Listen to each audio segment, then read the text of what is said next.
You want details? Fine. I drive a Ferrari 355 Cabriolet. What's up? I have a ridiculous house in the South Fork. I have every toy you can possibly imagine. And best of all, kids, I am liquid. So, now you know what's possible. Let me tell you what's required. Life advice, rr@gmail.com. We are loaded with submissions here, so I don't know that Kyle was able to get to all of them and sort through them. We should do a check-in with Kyle. It's been about an hour. So good day to you. I haven't said much. We just been banking guests, and I've just been super happy about it. So it's been a great hour. That's why I haven't said anything. Yeah. No, you know when to shoot, when not to shoot. You're not the Westbrook of producing. So let's get to a couple here. Hey, Ryan, Kyle, 5'10", 3/4. You can call it 5'11". I still don't know how this happened, but that's cool. We'll keep going through it. Used to be a marathoner, but a bulging disc keeps me ground bound nowadays. I got a plantar thing going in my left foot right now. Brutal. Couldn't even walk yesterday. Played hoops with no rim again. I'm actually thinking about tweeting out, does anyone in the South Bay have a decent outdoor court? I will pay you $20. I'll bring subs over and you can eat them. We don't have to say hi. We don't have to interact. I'm by myself, so I'm not high risk. That's really sad. I don't know. I think it shows dedication. Man with no rims, just trying to get some shots up. People look and go, what the hell's going on? But it'd been a few weeks since I'd ever done anything like that side to side or whatever. And I don't know. You guys want to hear about my injuries more? No? Okay, moving on. Back to the email. After 6 years of anticipation, I got engaged to my girlfriend just as the pandemic hit Rudy Gobert and the rest of the country in March of 2020. My fiance and I see eye to eye on many things. Two liberal Jewish people growing up in New York City area tend to do that. But when it comes to our new family name, we have never quite been on the same page. Right out of the gate, I totally get her wanting to keep her own name. She's her own person. I don't expect her to take mine. Okay. From her view, she'd love for me to take her name. Huh. If not that, she would want to do something original like combining our last names. My perspective, I'm open to doing a hyphenation. If anything, it'd be nice to just be my last name, her last name. She could do her last name first if that's her preference. Perhaps the biggest challenge would be what we want to name our kids. While I want to support her, I already feel like I'm doing plenty when I'm totally cool with her taking whatever name she wants. But to not have the kids at least go my last name, her last name, is tough to swallow. I'm trying to prolong a family name as a male that is important to me, and I do feel like I owe it to my parents as well. I guess the ultimate compromise would just be an entirely original family name, but obviously that leaves me in a tough spot. I feel like I'm doing my fair share and then some already. Do I need to give up the naming rights in order to support my fiance's wishes? Whoa. All right. Let's talk about generations here, because I remember, however my father sees the world would be differently from how I see the world, how maybe you listening see the world, and how my father's father would see the world would be different than how my father sees the world. Okay, so this is pretty typical stuff here. All right, so my grandfather may have said something in 1960 that he thought was normal, coming out of the war, maybe in 1950s, how he felt about, let's say, an enemy nation that just wouldn't fly today. All right, are we all on the same page here? All right, so I think there's times where previous generations can just be outdated with the way they see things. So the reason I bring this up is that I remember my father when I was a lot younger saying to me, "Hey, if your wife doesn't want to take your last name, that's a bad sign. That's a flag. That's a red flag." I'm at the point now. I would agree with him then. Impressionable, younger, you live a little bit longer, maybe a couple decades. And I go, like, I don't care. If my wife didn't want to take my last name, I wouldn't care. And I'm probably even more desensitized to it than most would be, because in my industry, so many women don't take their husband's last name because they've already been on TV and built up their name and a brand and all that stuff. Now, if they do want to change it, great. If they don't, great. I don't care. Seriously. If my wife said, "Hey, I'm not taking your last name," it would not bother me. And as my father said to me 20 years ago, I don't think it's a red flag. Now, this is really modern. So maybe my thoughts on you taking her last name and getting rid of your own, maybe these will be outdated in 20 years. But I don't know what the hell we're doing on some of this stuff anymore. That is, I'll admit, like, I don't know. Am I traditional? Am I I don't know. Sometimes I'll be like my caveman when I go, she wants you to take her name. Like, what the hell's that about? So I got to tell you, I already think you're at a disadvantage here if this stuff is even coming up. Like, I think you kind of know. You're writing here and you're saying, hey, she wants me to take, let me read that again. From her view, she'd love for me to take her name.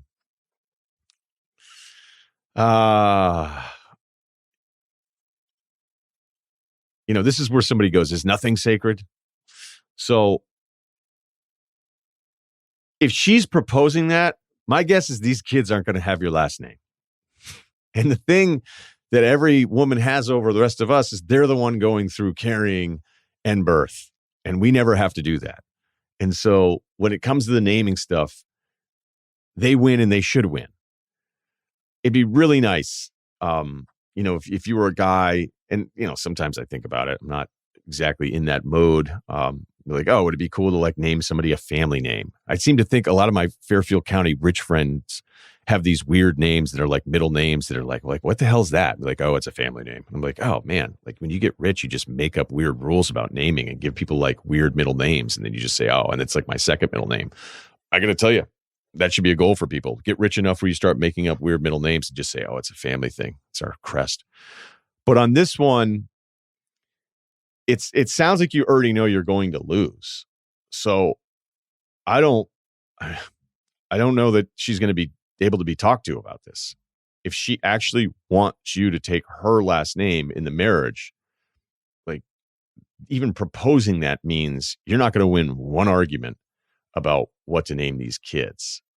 So that one's tough. Look, I know somebody really well who there was an argument about the child's name, and everybody finally came to an agreement on the kid's name, and the person that I know, again, really well, just wrote down a different name on the birth certificate, the name that she wanted. And then the kid found out years later that his real name wasn't his name. And I was like, that's kind of fucked up. I was like, whatever. I gave birth. And I was like, yeah, but now you got a kid who like all of his paperwork when he becomes an adult is all going to be screwed up all the time. And he never knew he had a different name. So all I can say is I don't have much advice other than good luck with all that.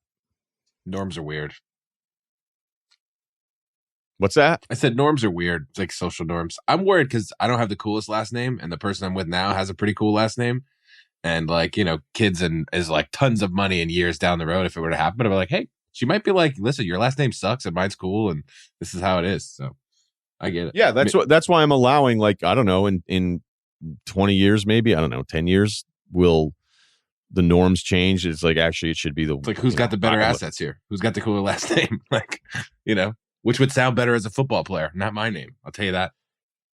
I don't think I'm modern enough yet for that one, to be honest. Oh, no, me neither. I'm scared to death of it, but I just look at the facts. It's like, hey, your last name's not cool, dude. I could see an Atlantic cover story, though.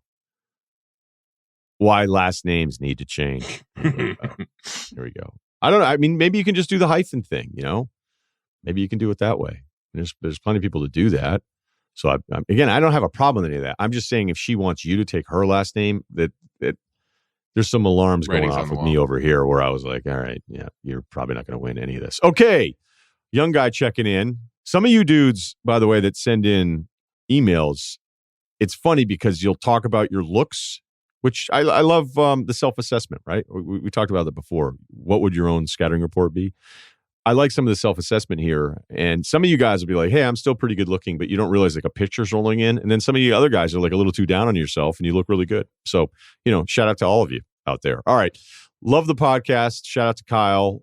I'll start giving a little background. 5'10", 170 can dunk. Okay. That's pretty good. 7 in the looks department. You know what? This guy is a good looking guy. Looks fine. All right. Not the hottest thing walking around, but not the worst either. Good assessment.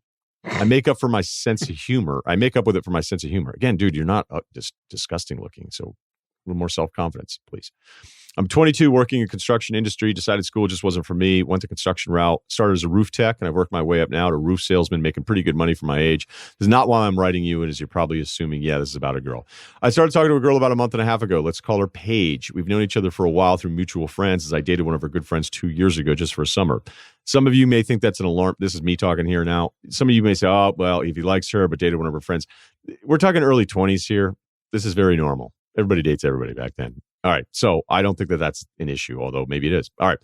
Our friend group stayed somewhat closer the last 2 years, so we've always been kind of friends. So we've been talking for the last month. This is our guy here in Paige. Last month and a half, hanging a few times a week, went on a couple dates and text and FaceTime every day. Over the last couple of weeks, I'm starting to get feelings for her. We have a lot of things in common. We're getting along super well. We have a great time together, and every time we hang out. Here's the problem. After the first date, she told me she wasn't having romantic feelings for me, but said she likes me a lot and wants to see where this goes. Fast forward a week ago, one of her friends asked me if I want to go on the trip with their friend group to San Diego, where they got an Airbnb. Of course, I said yes, for the main purpose, obviously, to hang out with Paige. We had a great time on the trip, and now here's the problem again. We talked at the end of the trip about how I'm feeling and how she's feeling. I told her that I'm starting to really get feelings for her, and that I liked her a lot. She told me she really likes me, and that I'm a great guy, and that I've treated her better than any other guy has. But she still doesn't have those romantic feelings for me yet. She said she still wants to talk, hang out, and stay close. We even have a couple more trips planned for us in the next couple months. I really like this girl, and she's one of the best girls I've met and I've talked to. What should I do, Ryan? Do I keep talking to her, hope she catches feelings for me one day, or I just cut it off now so I don't get stuck with this one girl and just move on? Kyle, Ryan, please help. Thank you, guys. Okay.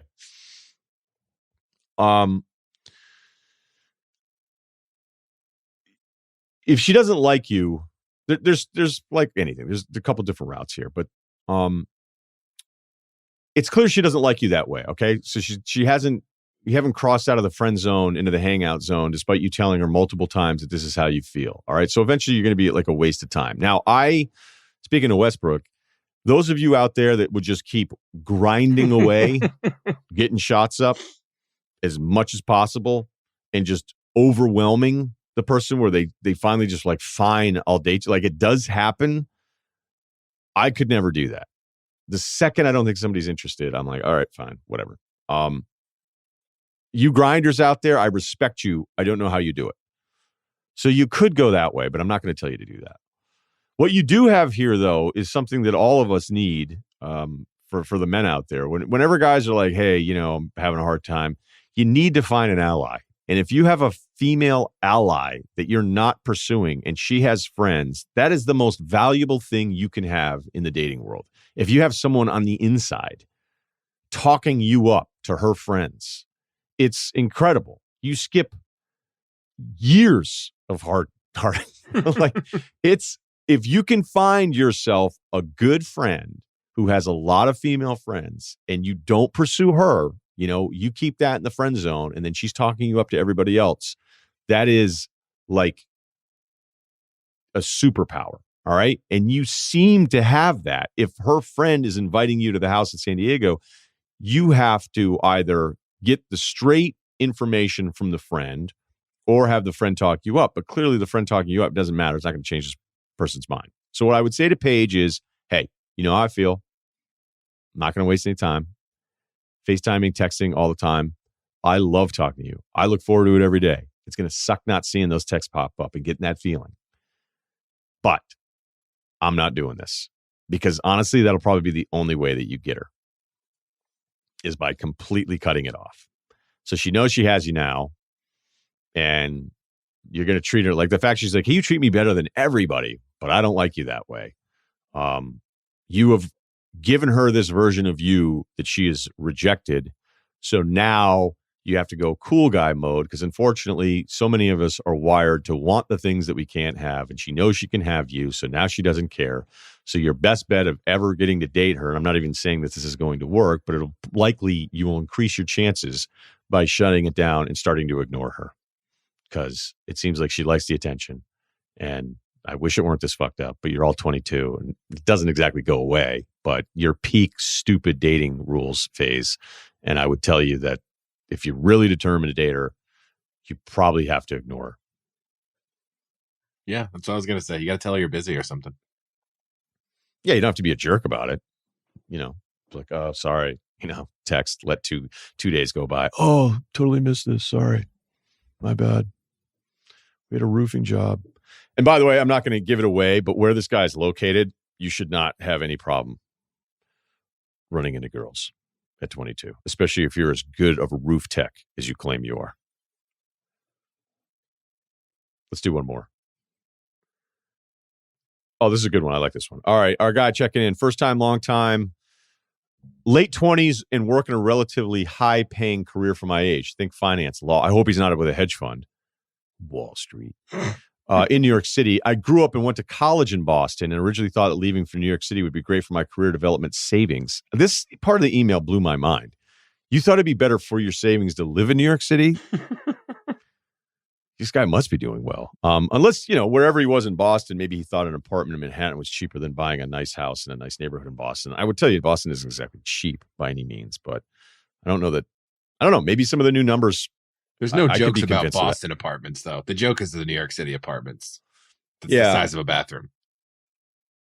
Look, downtown Boston is really, really expensive. But if you were ever saying like savings, New York City would not be the first person that would not be the first thing I thought of. Maybe he has something specific going on that he's not filling us in on here. So, all right. He says in New York City, honestly, it has been great. I've been given great career opportunities, and while I'm not super passionate about the job, I at least feel a weird sense of satisfaction of being good at it. All that being said, over the past 6 months, I've been able to work remotely from Boston between my parents' place and my friends' apartments. It's been a total blast. It's like having my cake and eating it too. I've been able to see great lifelong and college friends while maintaining my career trajectory. Admittedly, I have a sense of guilt, regret from missing out on some of the great times I could have been having with this group over the past 7 years while I was instead in New York City focused on my career. So, all right. So he's kind of having that post-college regret. It is amazing when you have a really great group of friends from college, a bunch of you all live in the same area, and you keep riding out those weekends. It's always funny, too, because I remember like going to New York City to visit guys and be like, all right, what's the plan tonight? Be like, we went on Friday. I'm like, you don't go out on Saturday? I'm like, no, we don't. We're on the come up. We got to stay in. I was like, oh, wow, these guys are really growing up. But I was always very jealous of that because, look, I decided early on I don't care about anything career. And I do regret some of that stuff. I regret, it would have been really fun to have had a group of friends every weekend to be like, hey, what's the plan? What's the plan this Friday? In my younger years. Now, granted, most of the time I would have been like, oh, I have to watch a game. But I hear exactly what you're saying. And here you are thinking, okay, I'm still pretty young. It's late 20s. So, all right. So as my office in New York has said that it's reopening after President's Day, 2 to 3 weeks from writing this, I can't say I have mixed feelings about going back. I just flat out don't want to. He doesn't want to go back. I feel like I've woken up from a 7-year fog of slogging to work while shoving my personal life to the side. I thought hard about taking a pay cut or just flat out quitting and moving back to Boston while we're still in our late 20s and my parents are healthy and active. Is this a ridiculous way to think? I can't help but imagine being 40 and still living in New York City with a good amount of savings, but no great memories. Thanks. He also wanted to know who's better to grab a beer with, Simmons or Cowherd. That one's actually close. There's no definitive one there. They're both fun in a different way. So, I mean, I've probably gotten together Cowherd more socially than Bill because I, live near Cowherd. Okay, this is not a unique dilemma. And if you were to say on the surface, I miss my friends, I'm quitting my really great job in New York City so that now I can be near my buddies, that does sound stupid on the surface. Now, I'd imagine if you're this good as you say you are in whatever career path you're on, you should be able to get a job somewhere else and do this. But there are moment ideas and then there are kind of long-term ideas. And those moment ideas can be really intoxicating. Like when I finally knew I was going to leave Connecticut, I knew I was leaving for a little while. So I was always like thinking about different things. I kicked the tires on moving to Denver only for friends. I know that sounds stupid. And I knew I wasn't really going to because I love the water and the other stuff that I was trying to pursue. I had to be in Los Angeles for it. Knowing what I knew now, I could probably have lived in Denver for a year, then gotten to LA a year later because work-wise, none of it really matters. If you're doing the work, you're doing the work. The meetings are whatever. And now meetings are all over Zoom anyway. So, but you don't know any of this stuff. So I'm afraid that you're being a little tempted by how great this run has been because you haven't had it. So you have more appreciation for this friendship and catching up and feeling like you missed out on all these times because you were away from it, where this is just life for those other guys. So, I always kind of joke like, all right, I moved to Denver. Now what?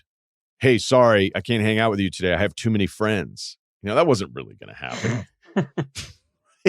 Like I wasn't going to just be able to show up to Tim's house. Like, hey, what are you guys doing? You want to play NHL 94 downstairs? Like, so you can create a version in your head of what your life is going to be like if you stay in Boston full time. Word. That may not be true. Now, maybe it is. I mean, maybe you've had these months there and you're like, no, it would be like this. And I like being near my family. Oh, I'll still sometimes have guilt where I'll think, did you have to move all the way across the country? Well, I did. I had to. But, then I'll think about like my younger brother and I'll like, maybe you should have just, stayed in New England for another year. And it's like, well, it wouldn't really have changed anything. So here's what I would say. Don't do this with no plan. Okay. Don't just flat out quit. What you should have been doing this whole time is figuring out if there was, because it sounds like you actually are going to be happier in Boston. So that's important. And if you're this good, you're probably going to figure out another path. I just don't ever like doing any of these drastic things unless you've been working behind the scenes and putting together some kind of plan. But it's great. I mean, it's great to have friends after college. A lot of us don't always get that chance or have that neighborhood where everybody gets along and you feel like there's at least that opportunity once every few months to get out, and feel kind of young again. But I don't like, hey, this has been awesome hanging out with college buddies because I'm in that, I think you miss college, right? The most late 20s, early 30s, maybe early 30s is pathetic, but 45 is really pathetic. But late 20s where you're like, oh, wait, like that was incredible. And now guys are starting to have kids and now everything is going to be upended. And now all these things are going to be different. But don't let these last few months convince you to make a very not a bad decision, an unprepared decision. So that's how I would look at it. And even if you have to go back to New York City in a couple of weeks when things open back up, maybe you'll be removed and be like, hey, you know what? Actually, maybe this isn't so bad. Or maybe you'll miss it so much that the money and the job just won't matter. Because sometimes we have those decisions facing us. And you go, I don't care about any of that stuff. I just want to be happier. And I was happier back in Boston. So there's a bunch of different ways you could go with this. I just would like a little bit more prep from you on a career transition here, especially at a really tough time right now. But if you're as good as you say you are, then there should be opportunities in Boston for you. Okay, that's the podcast. We have Teddy Bruschi later this week. Aaron Donald is going to join us as well. And we've got a few other things planned. So it's going to be a great week leading up to the Super Bowl. Make sure you check out all the coverage on Ringer.com, Ringer Podcast, and Spotify. Please subscribe, rate, and review. Talk to you Wednesday.